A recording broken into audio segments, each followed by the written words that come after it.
Welcome back everyone. Welcome to civil services study. Next topic पर आ जाइए। 11th class की जो सोशल साइंस की एनसीईआरटी है, अगला जो टॉपिक है वो है संघवाद यानी फेडरलिज्म। जितने भी क्वेश्चन इस टॉपिक से बनेंगे वो बनाएंगे। इंपॉर्टेंट है ये सीरीज़ और ये टेस्ट नंबर होने वाला है 222। इस टेस्ट सीरीज़ की प्लेलिस्ट बना रखी है, वहाँ पर आप टेस्ट नंबर 1 से लेकर 222 तक पहुँच सकते हैं। डिस्क्रिप्शन बॉक्स में लिंक है और इन सभी टेस्ट की आप फुल टेस्ट पीडीएफ सीरीज प्राप्त कर सकते हो। डिस्क्रिप्शन बॉक्स में नंबर है। पेड टेलीग्राम ग्रुप से जुड़कर क्वेश्चन नंबर 1 है, निम्नलिखित में से कौन सा विषय संघ सूची में सम्मिलित नहीं है, पूछ रहा है। देखिए, भारतीय संविधान की जो 8वीं अनुसूची है उसमें 3 सूचियां हैं: संघ सूची, राज्य सूची या संप्रति सूची। संघ सूची, राज्य सूची और संप्रति सूची। संघ सूची पर केंद्र की सरकार कानून बनाती है, राज्य सूची पर राज्य की सरकार, संप्रति सूची पर केंद्र भी कानून बना सकता है और राज्य सरकार भी। तो प्रतिरक्षा, बैंकिंग, वायु सेवा, ये तीनों के तीनों संघ सूची या केंद्र सूची के विषय हैं। भूमि नहीं है, भूमि राज्य सूची का विषय है। तो भूमि जो है वो राज्य सूची का विषय है, अन्य सभी विषय संघ सूची या केंद्र सूची के विषय हैं। दूसरा प्रश्न है, निम्नलिखित में से कौन सा विषय संघ सूची का है?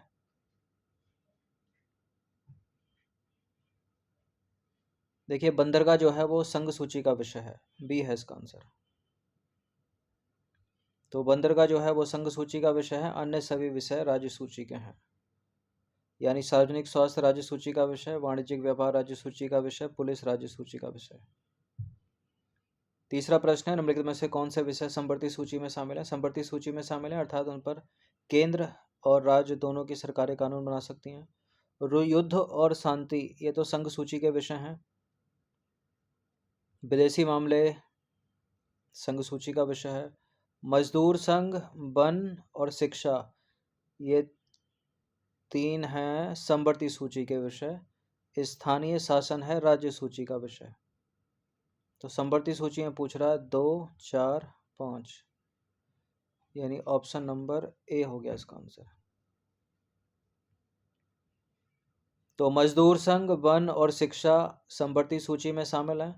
युद्ध और शांति और विदेश मामले संघ सूची में। स्थानीय शासन हो गया राज्य सूची का विषय।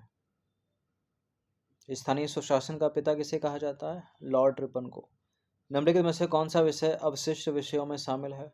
कुछ ऐसे विषय हैं जिनको अवशिष्ट विषय में रखा गया है, उस पर केंद्र सरकार कानून बनाती है। साइबर कानून अवशिष्ट विषय है। विदेशी व्यापार हो गया और मुद्रा हो गई, शराब हो गई, ये सब तीनों के तीनों संघ सूची के विषय हैं। तो साइबर कानून अवशिष्ट शक्तियों में शामिल है, इस पर केंद्र की सरकार कानून बनाएगी। शराब जो है वो राज्य सूची का विषय है।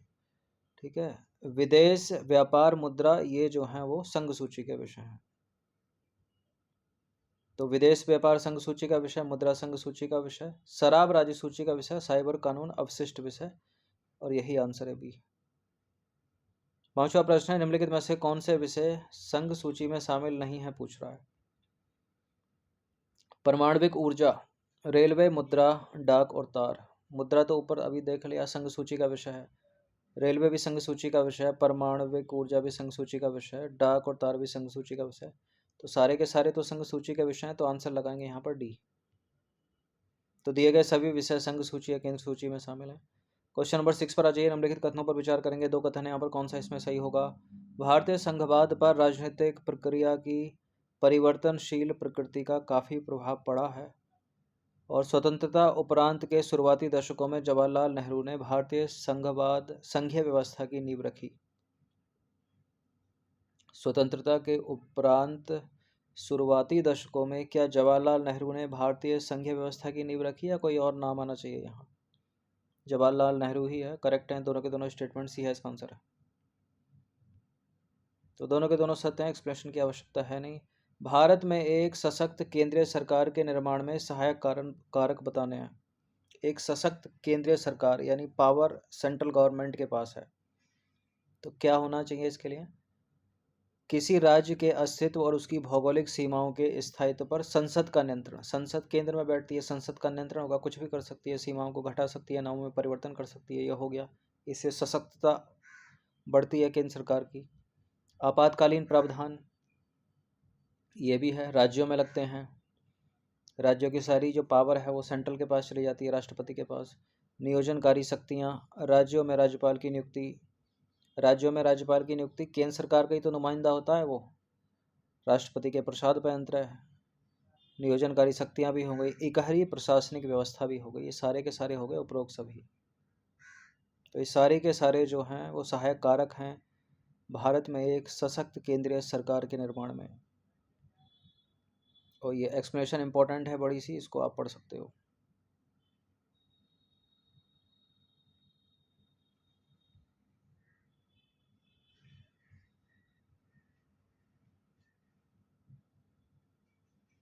चलिए क्वेश्चन नंबर 8 पर आ जाइए। संघवाद यानी फेडरलिज्म से संबंधित निम्नलिखित कथनों पर विचार कीजिए। यह एक संस्थागत प्रणाली है जो केंद्रीय स्तर तथा प्रांतीय स्तर की व्यवस्थाओं में समाहित होती है। प्रत्येक सरकार अपने क्षेत्र में स्वायत्त होती है।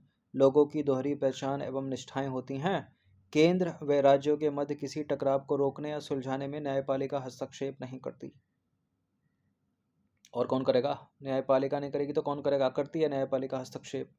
पहला सही है, दूसरा सही है, तीसरा सही है, चौथा वाला गलत है। और पूछा क्या? गलत पूछा है, सही पूछा है? असत्य पूछा है। असत्य पूछा है तो केवल 4 यहाँ पर होगा आंसर।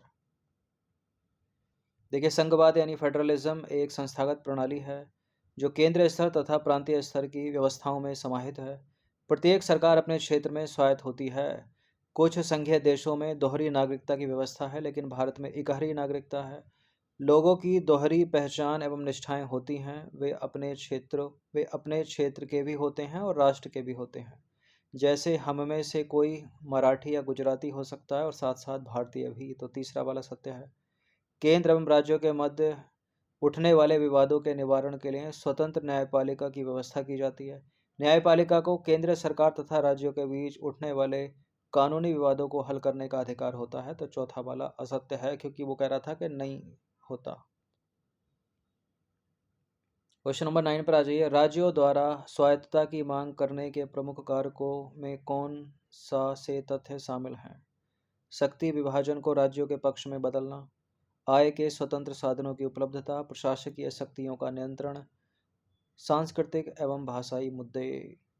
राज्यों द्वारा स्वायत्तता की मांग करने के प्रमुख कारकों में कौन कौन से शामिल हैं? शक्ति विभाजन को राज्यों के पक्ष में बदलना, बिल्कुल करेगा ऐसा, वो चाहेगा ऐसा। आय के स्वतंत्र साधनों की उपलब्धता हो, प्रशासकीय शक्तियों पर नियंत्रण हो। ठीक है, ऐसा नहीं है कि सारी पावर केंद्र के पास चली गई। सांस्कृतिक और भाषाई मुद्दे, तो सारे के सारे हो गए। ये तो 1 2 3 4, यानी इसका आंसर हो जाएगा ऑप्शन नंबर डी। तो राज्यों द्वारा स्वायत्तता की मांग में दिए गए सभी तथ्य शामिल हैं। 10वां प्रश्न है, राज्यों में राज्यपाल के संदर्भ में निम्नलिखित कथनों पर विचार करेंगे। कौन सा सत्य है वो ढूंढना है। सरकारी आयोग 1983 ने सिफारिश की थी कि राज्यों की नियुक्ति अनिवार्यतया निष्पक्ष होकर की जानी चाहिए। राज्यपालों की नियुक्ति अनिवार्यतया निष्पक्ष होकर की जानी चाहिए।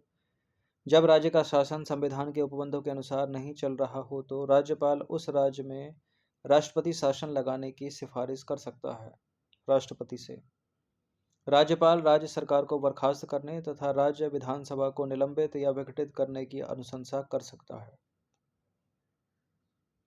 बिल्कुल ये सब कुछ कर सकता है, सारे के सारे करेक्ट हैं। इनकरेक्ट कोई है नहीं इसमें, तो इसका आंसर ऑप्शन नंबर डी हम लगाएंगे, क्योंकि ये उपरोक्त सभी के सभी कथन सत्य हैं। इन सभी टेस्ट की फुल टेस्ट पीडीएफ सीरीज प्राप्त कर सकते हो नंबर इस पर कॉल या व्हाट्सअप करके। बाकी सब्सक्राइब रखेगा सिविल सर्विसेज स्टडी चैनल को। क्वेश्चन नंबर 11 पर आ जाइए। भारतीय राष्ट्रीय आंदोलन के फलस्वरूप क्या क्या परिवर्तन आए? राष्ट्रीय एकता का जन्म हुआ, भाषाई एकता में वृद्धि, देश लोकतंत्र की ओर बढ़ा। क्या क्या परिवर्तन आए? राष्ट्रीय एकता का जन्म हुआ, भाषाई एकता में वृद्धि हुई, देश लोकतंत्र की ओर बढ़ा। सारे के सारे उपरोक्त सभी सी है इसका आंसर। तो भारतीय राष्ट्रीय आंदोलन के फलस्वरूप दिए गए सभी परिवर्तन दृष्टिगत हुए। क्वेश्चन नंबर 12 पर आ जाइए। राज्यों के अस्तित्व में आने के संदर्भ में निम्नलिखित में से कौन सा जो है सही सम्मिलित नहीं है, यानी मिसमैच है? गुजरात 1960 में, महाराष्ट्र 1962, पंजाब 1966, सिक्किम 1974, झारखंड सन 2000 में। झारखंड, छत्तीसगढ़, उत्तराखंड तीनों के तीनों सन 2000 में। ठीक है, नवंबर का महीना था। सिक्किम को पूर्ण राज्य का दर्जा 1975 में मिला, ये गलत है। पंजाब 1966 सही है। गुजरात 1960 सही है, महाराष्ट्र और गुजरात दोनों एक साथ हैं 1960। तो यहाँ पर दूसरा और चौथा वाला गलत है, और मिसमैच ही बोल रहा है वो बताने के लिए, तो पहला और दूसरा मतलब दूसरा चौथा यहाँ पर हो गया। तो गुजरात 1960 में, साथ ही साथ महाराष्ट्र भी 1960 में, पंजाब 1966, हरियाणा भी 1966, सिक्किम 1975 है, झारखंड है सन 2000 में 15 नवंबर सन 2000 को, और उत्तराखंड है 9 नवंबर सन 2000 को, और छत्तीसगढ़ है 1 नवंबर सन 2000 को। ये चीज़ें याद रखिएगा तीनों के तीनों। और किन किन स्टेटों से ये निकले? झारखंड निकला बिहार से, उत्तराखंड निकला उत्तर प्रदेश से, और छत्तीसगढ़ निकला मध्य प्रदेश से। क्वेश्चन नंबर 13 पर आ जाइए। भारतीय संविधान में अवशिष्ट विषय पर कानून बनाने का अधिकार किसे प्राप्त है? केंद्र व राज्य दोनों को, केंद्र को, राज्य को किसी को नहीं। देखिए, भारतीय संविधान की 8वीं अनुसूची में 3 सूचियां, संघ सूची, राज्य सूची। संवर्ती सूची, संघ सूची पर केंद्र की सरकार कानून बनाएगी, राज्य सूची पर राज्य की। संवर्ती सूची पर केंद्र राज्य दोनों कानून बना सकते हैं। कुछ अवशिष्ट विषय हैं उन पर केंद्र सरकार कानून बनाती है, जैसे कि साइबर कानून, ऊपर था प्रश्न। तो संविधान के अनुच्छेद 248 में अवशिष्ट शक्तियों का संबंध, अपशिष्ट शक्तियों के संबंध में प्रावधान है, और इस विषय पर कानून बनाने का अधिकार संसद के पास है, यानी केंद्र सरकार के पास। यह प्रावधान भारत ने किस देश के संविधान से लिया है? इंपॉर्टेंट है, अलग से प्रश्न बनेगा। कनाडा के संविधान से ग्रहण किया है। बाकी संविधान की 7वीं अनुसूची में विषयों को 3 सूचियों में विभाजित किया गया है। संघ सूची, इस पे केंद्र सरकार कानून बनाती है। दूसरी है राज्य सूची, राज्य सरकार कानून बनाती है। और तीसरी है संवर्ती सूची, केंद्र और राज्य दोनों कानून बना सकते हैं। तो एक और इम्पॉर्टेंट टॉपिक 11th क्लास की सोशल साइंस की एनसीईआरटी से कवर हो गया है, फेडरलिज्म यानी संघवाद। ये सीरीज़ इंपॉर्टेंट है खासकर उन लोगों के लिए जो एनसीईआरटी की किताबों को नहीं पढ़ते हैं। प्रैक्टिस कर लीजिएगा, प्रश्न बनते रहेंगे एग्जाम्स में इनसे। बाकी हर दिन प्रैक्टिस करते रहिएगा। धन्यवाद।